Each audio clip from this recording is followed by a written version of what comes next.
Thank you so much for joining me today on another awesome episode of Bioenergetic Beats. I'm Heather Gray, functional diagnostic nutrition practitioner and bioenergetic practitioner, and this episode is brought to you by Nikki, Unleash the Wellness Within. It's a non-invasive, easily affordable, and highly effective approach to optimize wellness. It's a wearable device that puts frequency, better-based life in your hands and on your wrist. Make sure you stick around to the very end as well. You're not going to want to miss out. We have an awesome giveaway, 2 giveaways actually. So you're going to want to stick around to find out information about that. And you're not going to want to miss 1 minute of this woman's story. She's doing incredible things for people in Lyme, especially women in Lyme. So let's give a warm welcome to Dr. Patterson. Thank you to the show. Thank you. Thanks so much for having me. Looking so forward to this conversation, much needed conversation. Absolutely, absolutely. So it's always been my my experience that most people in the Lyme world don't get there without some sort of a backstory, right? We don't just wake up one day and we're like, I want to be in Lyme disease, because it's such a complicated, complex, really hard, heavy story sometimes. So what's your story? How did you get involved in this whole Lyme? Yes. Yeah. So I had Lyme disease myself. I've also had Babesia. I've also had Bartonella. So pretty much every co-infection that comes with Lyme disease, I have. Also family members that have had the same, and being the one to diagnose them after they had maybe a rash that didn't appear like the typical bullseye rash, and having them go and get the blood work done and being positive for Lyme disease. So I learned more about Lyme disease. I had many of the symptoms prior to getting diagnosed: joint pain, fatigue, etc. And it wasn't until I started practicing, seeing patients, getting other people worked up and learning more about Lyme disease or diagnosing, that I said, wait a second, this might be some of the very same things. Many of the symptoms are some of the very same things I have. And then testing, finding out I was positive. And for me, many of the symptoms were kind of an overlap, just like with many patients with autoimmune conditions. And I have a family history of autoimmune conditions. So they were kind of going down that route, but nothing was really showing up. So just like many of my patients, not feeling well, but being in this middle ground where it's not an autoimmune condition, but I look able and I look physically capable, but I know I'm working at half pace. So I did integrative approaches, came back full circle. Definitely have gotten more tick-borne infections down the line. I am in Connecticut, so we are more likely to do that, especially if you're an outdoorsy person. But just having the opportunity to be able to work with patients to help them through this journey, and then also myself, and having that shared experience has been it's taught me a lot. I continue to learn. I continue to impart knowledge and education about Lyme disease, but there's always new things to learn and to add on to your cadre of things that you offer for patients as well. It's crazy when you said that, I wasn't feeling right, but not, sick enough to people weren't alarmed. Are you familiar with Brett Martin from Lyme Less, Live More? Yes.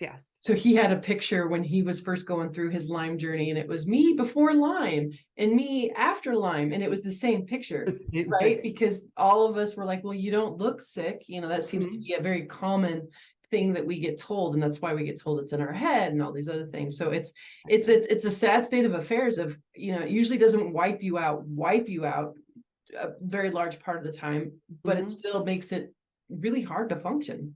Exactly. And so that's one of the challenges, especially, and why I focus on that with my book, Women in Lyme. But then also I find people that are younger, especially under their 30s, they're just told, you're anxious, you're overworked, or women that have little kids, it's because you're not getting sleep, you're stressed out. And so what happens sometimes is, oftentimes most people see at least five doctors before they get diagnosed with Lyme disease. And one of those reasons is, as many of those symptoms are poo-pooed as being overburdened, stressed, or, you're able-bodied, so you're okay. And then you go along with having these symptoms for years before they actually get treated. Absolutely. Or maybe don't get treated. Yeah, in my mid-20s, it was just mommy brain, because it was shortly after my kid that my symptoms got 10 times worse. And it's just mommy brain, it's just hormones. And it is. And I'm remembering our conversation before and getting all excited again on what's to come. There is just so many fascinating facets of why women do experience so many more issues with autoimmune and with Lyme. And there's some real facts around that. And it's just fascinating to me. But at some of your lowest points, what were some of your worst symptoms? My biggest was that I felt like I remember being in school and in class, and I felt like I could fall asleep on the bench, like outside. I felt like I could just sleep all day if I wanted to. And the other thing I used to always say, and I still say this to my patients now, what they'll say is, I felt like I would wake up like I was 80. And then as the day went on, I moved better. So then you really start feeling like it's in your head, because you're like, okay, later in the day, I'm a little bit more mobile, but I just felt like it was that Frankenstein I always tell, like where you're kind of like hobbling, you're waking up in the morning, you can't feel anything. And then as the day goes over, like just like you see with people that have rheumatoid arthritis, you start loosening up, you start feeling better. But it felt like I was like a different person in the morning, like I was at least 2-3 times my age. And then as the day went, it got a little bit better, but it was the crippling fatigue and the brain fog was really hard. And the other thing, quality of life, that I started disregarding after a while because I got so used to it, was I used to be really, really hot. So I would have like hot flashes, like my whole outfit would be drenched, to the point that at school we had to wear our white jacket or we would get in trouble. We couldn't, like, for your fourth year, you had to wear your white jacket. And I used to be so embarrassed because it would be drenched. So I used to have to go in, stuff like things. I used to put it on in the hallway, when I would see the attendings, and I would like take it off when I go to see patients. But I didn't even realize for like 2 years I was wearing black, until like my symptoms started getting better. And I'm like, oh, it's again, you start changing your habits. Or when I even meet with patients, I'll say, oh, we'll go through symptoms. They don't mention something like a headache. And unless I ask, they're like, oh yeah, I have a headache every day. But you start writing off these symptoms because they become your normal, and you don't even realize that those things aren't normal after a period of time. But I remember this, it was something that I would think about before I get into a situation of like, am I going to get too hot? Am I, are my cold clothes appropriate? Am I, then you would get this anticipation of how you were going to feel before you went to something or any kind of social activity. And after a while, it just becomes your norm, that you don't even think about it after, that's just your normal. Yeah, absolutely. It's so bizarre because you shouldn't have to be thinking of those types of things. Like people with IBS, right? When they go into a restaurant or a new place, they've always got the bathrooms clocked. Or, for you, it was, what kind of clothes should I be wearing that's going to soak up, maxi pads underneath your armpits? Pretty much. Oh my gosh, that's horrible. And that whole idea of normal, right? We say it all the time. No matter how common a symptom may be, it is never normal. It is always your body's check engine light coming on, saying, "Hey, there's something going on in here."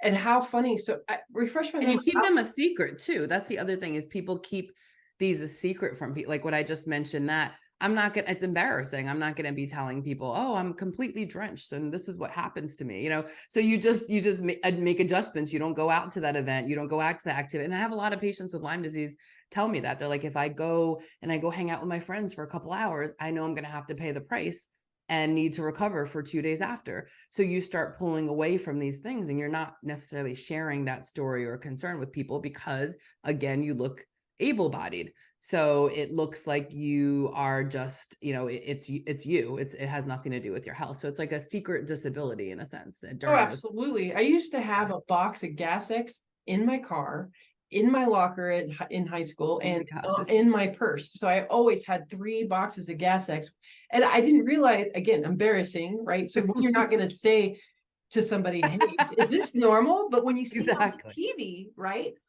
it makes it normalized that these kind of symptoms, things come up, and this is what you do for it. And yeah, it's a really vicious cycle, and I'm glad that you're bringing up the embarrassing stuff. Yes. As you get older, you don't care about the embarrassing stuff as much, right? But when you're younger, you do. Absolutely not. Yeah.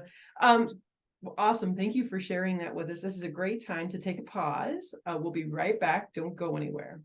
Put a better life in your hands and on your wrist. Nikki plus Lyme frequency set is designed to help you get back to the life you enjoyed before Lyme. After 45 days, you also gain access to the Nikki Platinum suite of 8 frequency sets and 5 frequency set bundles.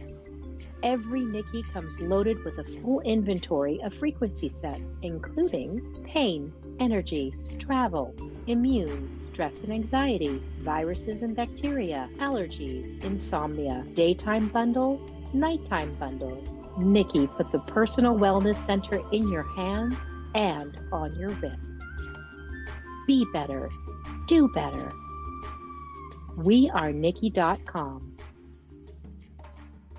Awesome, everybody. Welcome back. If you missed the first half, you missed a really inspiring, all too common story when it comes to folks and getting diagnosed with Lyme disease and the typical type of symptoms that we all deal with.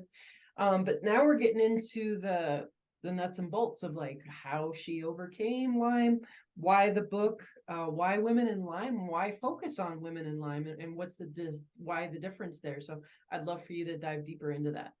For sure. So the reason, so I just like many of the patients I saw had seen probably about 5 to 7 doctors before. And the person who diagnosed really was myself, to be honest, in terms of getting the lab work done. But I had went to several wait. rheumatologists. You're living in Connecticut, Yes. in medical school, and you still had to diagnose yourself. Yes. Yep. Oh. And then I was told, and it's interesting because I had a bite and I remembered it clearly. And I went to the doctor at that time, 2 different doctors, and it was an abnormal, like, kind of reaction to it. And they all said it was a spider bite. And it's interesting because when you go back in time, you're like, that was probably the tick, because that was the time of when I started getting really exhausted and fatigued, et cetera. So I did that. I went to a rheumatologist. I was getting like alternating joint pain, fatigue. My ANA was positive. So I had 1 or 2 autoimmune markers that are positive, but what people don't know is about 1 out of 4 people will have a positive ANA. And also I have a genetic predisposition because my mom has lupus, my aunt had lupus, my, grandmother. So I could still have those markers without necessarily having it. It could just be kind of a genetic thing that's carried down. So it was kind of like a wait and see. I was just getting weird skin manifestations. I was getting the sweating, all of those pieces. So, yeah, again, so I was just like my patients. And so when I started working more with Lyme patients, or knowing the story, you actually know a lot of the symptoms, you'll match into, go like, okay, this sounds kind of like it's like Lyme disease. Have you ever been tested? And oftentimes the answer is no, which is crazy, like you said, because Connecticut, that's where Lyme disease was found. Anybody in the Northeast, when you look at New York, New Jersey, Pennsylvania, Massachusetts, it seems like an obvious given. Even my dad, when I was the one that told him that I think he had Lyme disease, go back, get tested, I looked at the bite and it looked to me like a bullseye rash. And he said, why wouldn't that have been the first thing? Everything, he went downhill, like joint pain, all the classic symptoms and the bite.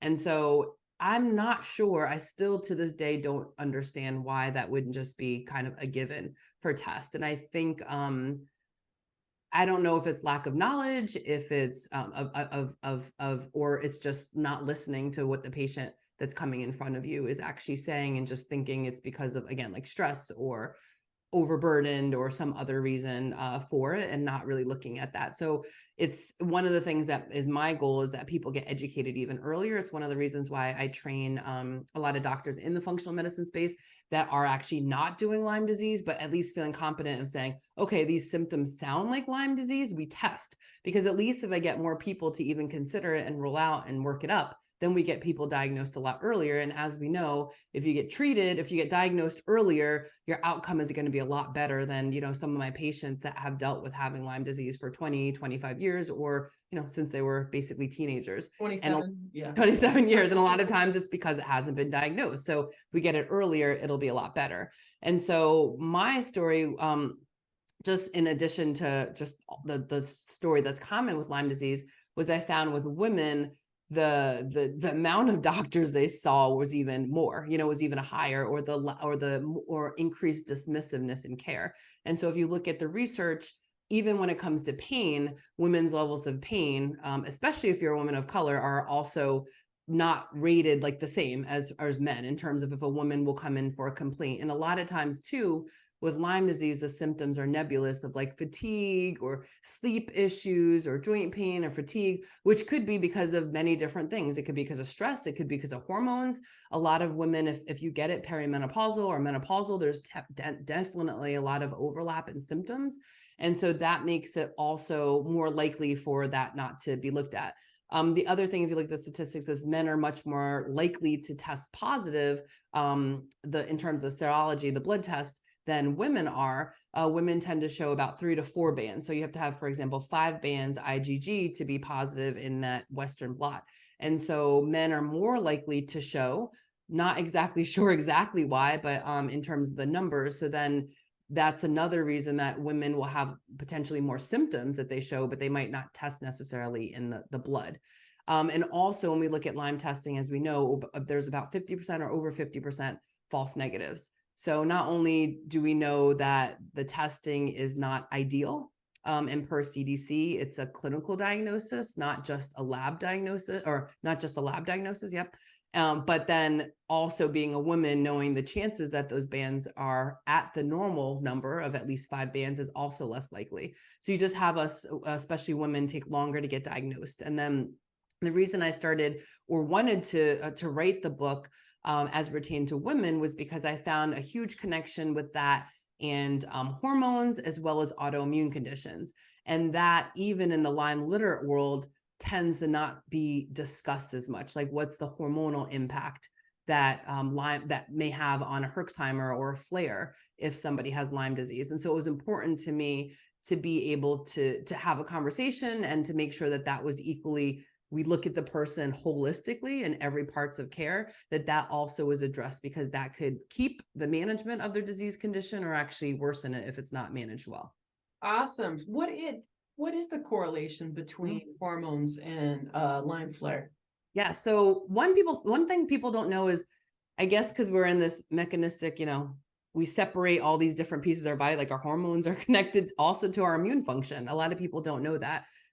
There are receptors on our body, throughout our body, for every single hormone we have. So estrogen is one, progesterone, testosterone, DHEA, when we look at those things. And so when you look at estrogen is very much needed for your immune system, but it can also cause, if it's not balanced well, especially women that are more estrogen dominant are going to be more likely or prone to have autoimmune conditions or more overreactive, autoimmune or inflammatory responses. So it does help with the inflammatory response. The problem is, if you're more estrogen dominant, you're likely to have maybe too much, it's balanced too much in the other extreme. Now, progesterone and testosterone are also very supportive for progesterone, helping with the Th1, Th2 balance with the helper cells, but also it's anti-inflammatory. So that and testosterone. And so they think that is also one of the reasons why men are less likely to have autoimmune conditions, because of their testosterone. They have much higher levels of testosterone, and testosterone is an anti-inflammatory. And so when you look, as we get older, over the age of 40, things like testosterone goes down, things like DHEA goes down. When you're into menopause, perimenopause, your progesterone goes down. So all of those things we have that are actually protective for us are all decreasing. And that is why you'll see these onset of autoimmune conditions at a higher rate, same as when women have a baby, after they have a child, when those hormones drop, but that's when you're more likely to get what? Thyroid conditions, autoimmune conditions. And so you'll see the same with Lyme disease, because all these things that were protective for inflammation are now like getting exposed in a sense. And so I would see it, and how I started seeing it is that I would see women that would be like a week, I managed well, we'd get them well, but then they would say like 5 days before my cycle, these are for menstruating women, they'd be like, I feel horrible. And so they would kind of go through this thing where they were good for 3 weeks and then bad for 1 week. And what we had to do was really not only give support, integrative support for hormones, but also I had to put them on like higher things for inflammation, prior to the cycle. Because things like something called prostaglandins get released, which are good things because it helps with shedding for the uterus, but it also increases up inflammation. So things like natural anti-inflammatories, things like turmeric, boswellia, quercetin, those all helped to modulate the inflammation and also help to support the cycle. And so what I found over time is women that had those issues, the hormonal issues, when I got that balanced over time, it also definitely helped with their disease condition with Lyme disease.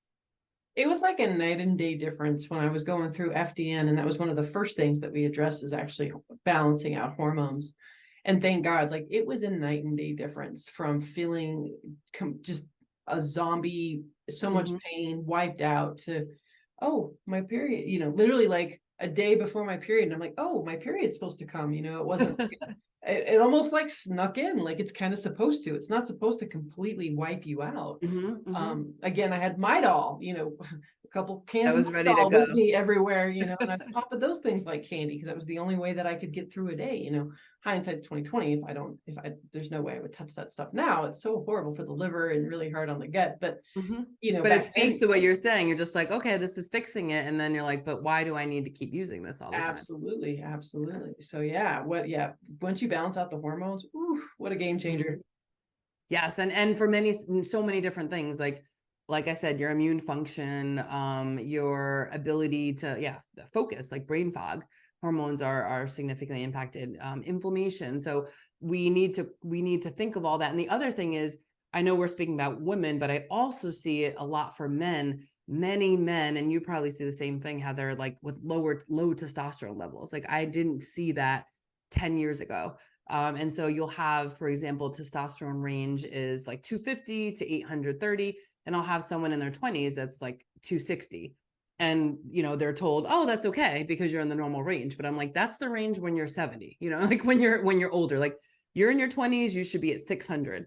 And so the reason that's an important marker, especially for men and men that are listening, is that testosterone, again, is anti-inflammatory. So if you have a lot of infections and chronic infections, your testosterone will also be lower.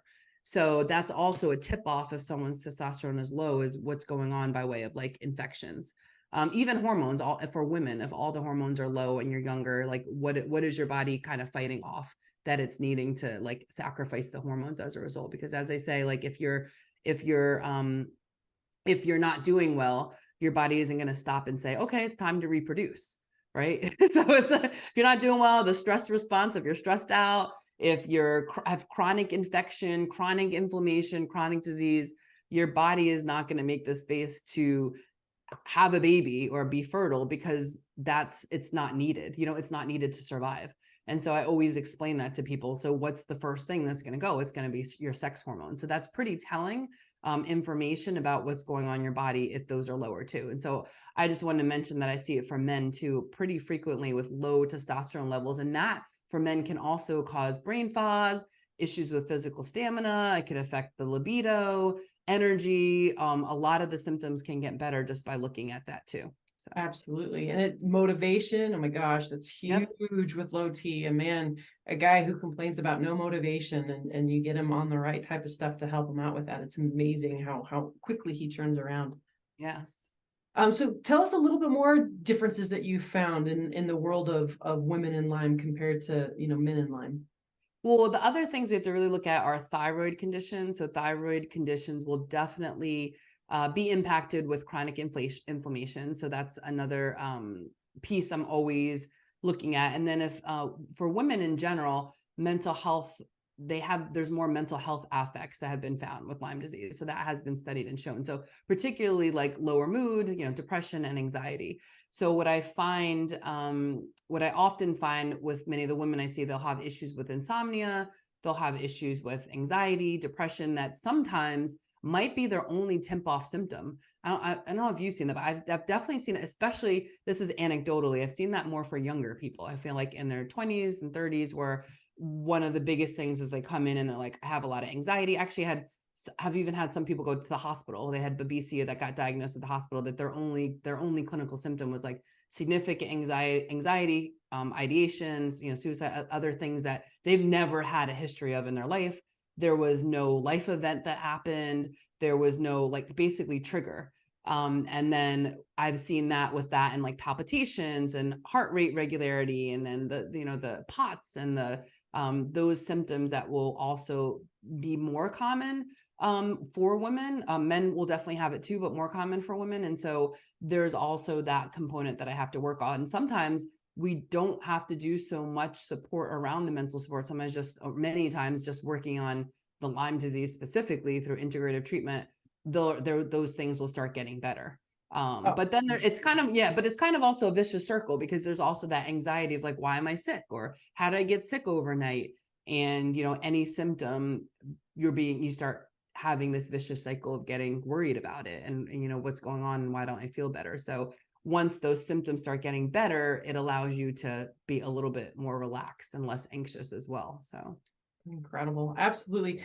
As always, you're always such a wealth of knowledge. And every time I talk to you, I end up learning something more and new. And it's just fascinating. Because yeah, that's a big question that's been going on for a long time on why Lyme disease and autoimmune do seem to affect way more women than it does men. And so we got some hardcore proof of why. And it's about the time. Where can people find you if they want to know more information? Yeah, so my website, womenandlyme.com. So that's a great way to connect in. Also, I'm pretty active on Instagram at naturopathic.physician. So definitely feel free to connect with me there. There's so much more we could talk about. I didn't even go into in detail the roles of like Lyme disease and infections and how they can trigger up autoimmune conditions. And actually, in fact, people that have autoimmune conditions have 2 or 3 infections as well, chronic infections. So much more we could talk about, but that's another thing for anyone listening in to look into too, if they have an autoimmune condition of could there be infections like EBV, Lyme disease, mycoplasma that could be actually making your disease condition worse. But many of the things I go through in the book. So I have my book here. Actually, I brought it out, Women in Lyme. So definitely check out my book. It's on Amazon. It was an Amazon bestseller. And then definitely check out the website, womenandlyme.com.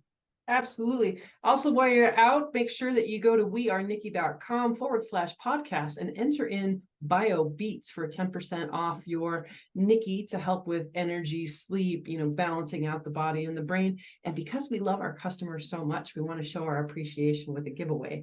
And so the lovely doctor here is offered up a copy of her wonderful book as a giveaway. And we're also giving away a Nikki on every podcast episode. So make sure to go to the show notes to find out how to enter. And also, while you're at it, make sure that you share, like, and subscribe to this, right? Because that's how this information gets out there. So if you've learned something new, if you've been inspired, if you've been given hope, make sure that you're passing this information along. Because I know it was a podcast that actually helped save my life and what got me to become an FDN. Yeah. After the traditional Western medicine model was just throwing napalm at the Lyme disease and not supporting the host. Right. That's how I got into functional medicine. I was after listening to a podcast and hearing Reed Davis speak on you need to balance the hormones and you need to make sure the detox pathways are open and what's the stress level like. And I was like, oh my God, this all makes sense. I was a hairstylist at the time and intuitively it made sense. So these types of things have a huge impact. That's why we do them. So make sure that you're sharing that. And Doctor, please, thank you so much for joining us again today. It was just always such a pleasure to have you. And everybody else, make sure to have a healthy day. Nikki plus Lyme is the next generation of Wave 1 technology referred to in this testimonial. With the Wave device, have you been able to get back to yoga? I have, yes. Not even just teaching, but like my own practice. That was I remember so clearly. I went to a class last year and I wasn't even able to do like a basic pose because my body was in so much pain. And that's not something I've ever experienced before. I'm sorry, I'm getting like really emotional thinking about this. But it is really hard to have things that like you almost take for granted in your daily life. And then suddenly to just completely lose the ability to have those things anymore. So it almost in a way is like there are silver linings to everything. And that is a silver lining, is just like being grateful for so many of the basic things that we often don't even give a second thought to. So short answer, yes.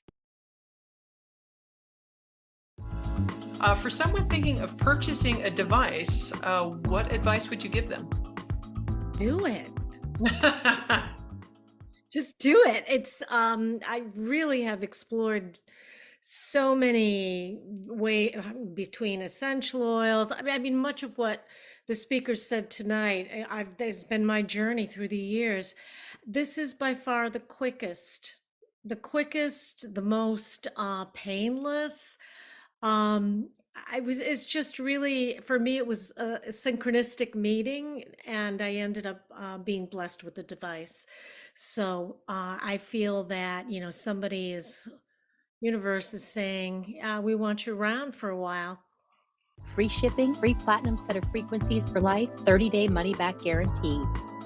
Nikki, be better, do better. wearenikki.com.